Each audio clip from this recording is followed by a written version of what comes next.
As características da adolescência que estimulam um precoce consumo do álcool não tem tanta importância, não é tão complicado da gente descobrir, porque são características que estão na adolescência, estão na infância, estão no homem adulto.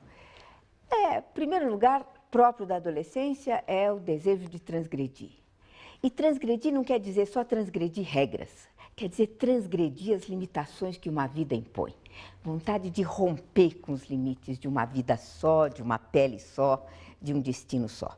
E o álcool, entre todas as drogas, é uma droga de acesso muito fácil. E tem realmente um costume da nossa cultura, o álcool está arraigado na nossa cultura. É complicado fazer prevenção do uso do álcool porque, de fato, em pequenas doses, em determinadas circunstâncias, o álcool pode não fazer mal. Mas a questão é a do controle.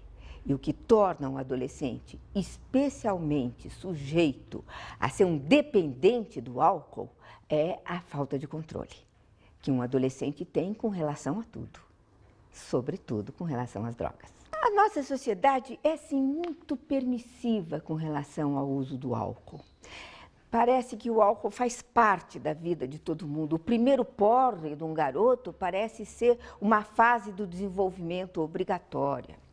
Então, há uma facilidade muito grande para o jovem chegar ao álcool e há, sim, uma condescendência muito grande dos adultos com relação a isto. O uso do álcool leva, sem dúvida, a uma irresponsabilidade maior na sexualidade. É muito mais fácil esquecer de usar camisinha ou qualquer outra prevenção quando alcoolizado. E, sem dúvida, o álcool é um estimulante da violência. Álcool e armas, sem dúvida, formam uma associação extremamente perigosa e nefasta. Essa ideia de que o álcool seria uma porta de entrada para as outras drogas, eu acho que desloca um pouco a discussão para efeitos secundários do uso do álcool. Porque, na verdade, o álcool costuma ser, sim, a primeira droga com que um jovem entra em contato, até porque tem em casa e é muito fácil ele chegar ao álcool. Mas não tem importância se o álcool vai levar a outras drogas ou não. O efeito do álcool em si é suficientemente preocupante, leve ou não leve para outra droga. O álcool é uma droga extremamente perigosa.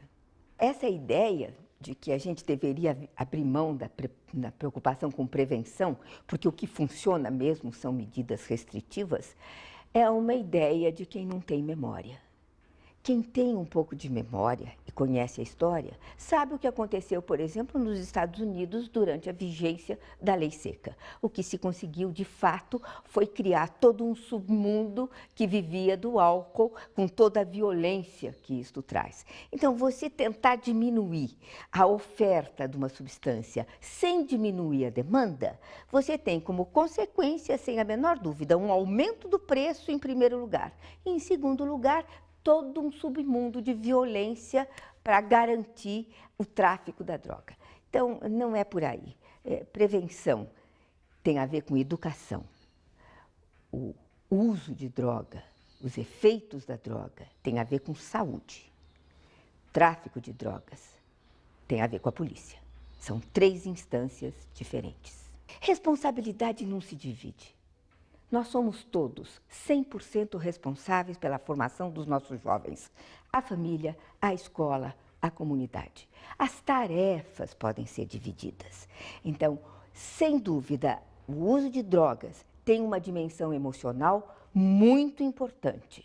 A questão da liberdade é uma questão intrínseca, central à questão das drogas. Mas uma pessoa bem informada tem melhores condições de fazer uma escolha mais livre. Uma função primordial da escola, diante do bombardeio de informações a que os nossos jovens estão expostos, é o processo de transformar nossos jovens de esponja em filtro, para que eles possam formar um retículo que os defendam, para saber o que desse bombardeio que está aí realmente merece entrar e ser absorvido e o que deve ser filtrado para fora. Esta função ninguém é capaz de fazer como a escola. Como é que vai o pobre do professor fazer prevenção quando o aluno já vem de uma casa onde se bebe, o acesso ao álcool é muito fácil, há uma condescendência com relação ao uso do álcool? Seria formidável se a gente pudesse escolher os alunos e as famílias. Mas seria um estranho hospital esse. Ainda que eles tenham um ambiente pouco favorável em casa, a escola possa agir um pouco como a sétima fada da história da Bela Adormecida e vir trazer os seus dons, vir oferecer o seu presente para atenuar um pouco os efeitos nocivos que esse ambiente está trazendo para a criança. Prevenção significa sempre você prevenir danos maiores. Então, a prevenção com jovens que já usam drogas tem a ver com isso, tentar impedir os efeitos cada vez piores, a escalada de efeitos que o uso contínuo da droga pode trazer. A dimensão emocional desta questão pode ser lidada assim. Existem filmes, existem livros, tem todo um repertório da cultura que abre as portas para a gente chegar aos jovens, para ver quanta coisa esta vida oferece que independe do uso de drogas. Quantos canais podem ser abertos para ter uma vida gratificante, interessante, rica, sem precisar usar esse entorpecente que são a maioria das drogas. Ainda que o efeito direto seja estimular, no final o efeito é entorpecer o sujeito para aquilo que a vida oferece. Não existe uma idade ideal para a gente fazer a prevenção de drogas, porque a prevenção do uso de drogas não se faz diretamente falando de drogas. Realmente, a prevenção se faz oferecendo uma vida rica de estímulos, de tal maneira que ela sinta atendida esta dimensão e não precise procurar a droga. Começar a dar informações diretas sobre uma droga ou outra droga pode começar depois. O importante é preparar este solo de uma vida mais rica, rica de interesses, rica de paixões, rica de desejos, que a droga não atende.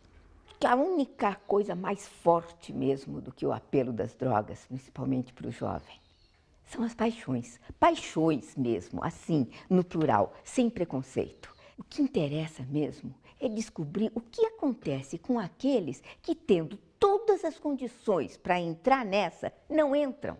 O que acontece com aquele garoto cujo amigo está ali na maconha, no álcool, e ele não? Por que ele não? O que aconteceu com ele para livrá-lo disto? Muito provavelmente ele deve ter algum engajamento, com alguma paixão. A participação num grupo, nessa fase da vida, é muito importante. Ele precisa se perceber como parte de um grupo. Ele precisa se identificar com um grupo. É uma fase em que a imagem dos pais está perdendo um pouco aquele ar idealizado. É uma fase de um vazio aí de ídolos. Então, o grupo oferece essa possibilidade dele se sentir acolhido, irmão. Por isso que eles precisam usar a mesma roupa, falar o mesmo idioma, gostar das mesmas músicas. É o uniforme da tribo pelo qual eles se reconhecem. Então, para um jovem ser excluído de um grupo é muito doloroso. E às vezes ele é capaz de fazer o que não faria só para ser aceito pelo grupo. E é uma pena, porque cada um deles provavelmente preferiria não estar ali zoando com aquele colega, preferiria não estar experimentando aquele cigarro que dá uma náusea, uma tontura, preferiria não estar tomando aquela bebida cujo gosto realmente não tem nada a ver com o paladar dele, mas Deus me livre, qualquer coisa dessas vai lançá-lo de novo na solidão. Isso é muito difícil para o jovem. E os grupos são formados dentro da escola. Quais são os critérios pelos quais esses líderes são escolhidos? Não adianta a gente achar que só tem a ver com o que acontece dentro da sala de aula. Tudo que acontece dentro dos muros de uma escola tem a ver com a educação. Tem que estar ligado a um projeto educacional. Não tem jeito. Educar é uma tarefa fascinante. Mas é uma atividade subversiva. A gente tem que nadar contra a corrente. Não é para preguiçosos, nem para covardes. É para professores.